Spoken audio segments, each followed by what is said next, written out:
Hi friends. మా ఊర్లో అయితే అదే విజయవాడలో ఉన్నామని చెప్పాను కదా! ఇక్కడ కాలువ దగ్గరైతే చాలా చెత్తుంది. మీరైతే చూడొచ్చు. ఇక్కడైతే దోమల బారి నుంచయితే అస్సలు తప్పించుకోలేము. అన్ని దోమలైతే ఉంటాయి. ఇక్కడ ఎక్కువ చెత్త ఉండడం వల్ల ఇక్కడైతే దోమలైతే ఉంటాయి. మీరైతే చూడొచ్చు ఎంత చెత్తుందో. అందుకనే ఇక్కడ దోమలు ఎక్కువుంటాయని అంటారు అందరూ. పైగా ఇక్కడ చూడండి మామిడి పళ్ళు ఎన్నున్నాయో. మీకైతే ఉగాది రోజు ఫస్ట్ టైం దొంగతనం చేయబోతున్నాం. దాని ఫుల్ వీడియో అయితే పెడతాం ఉగాది రోజు. మీరైతే చూసేయండి. ఇంకా ఇక్కడ చెత్త చూడండి. చెత్త కన్నా ఎక్కువ ఎండిపోయిన ఆకులే ఉన్నాయి. ఎందుకంటే పైన చాలా చెట్లున్నాయి కదా!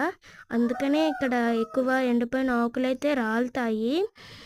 అందుకే ఇక్కడ చెత్త కన్నా ఎండిపోయిన ఆకులు ఉంటాయి. పైగా ఇక్కడ చాలా ఉడతలు, పక్షులు ఉంటాయి. అక్కడ చూడండి ఎన్ని ఎండిపోయిన ఆకులున్నాయో.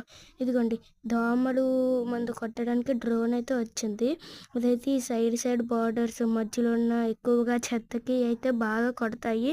ఎందుకంటే ఆ ప్లేస్‌లోనే కదా దోమలుంటాయి.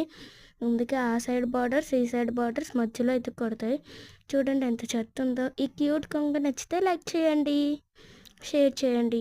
ఇదిగోండి మన వైపు అయితే వచ్చేసింది డ్రోన్. మనకైతే మందైతే కొడుతుంది. దోమలు చనిపోతాయి కదా! అందుకని.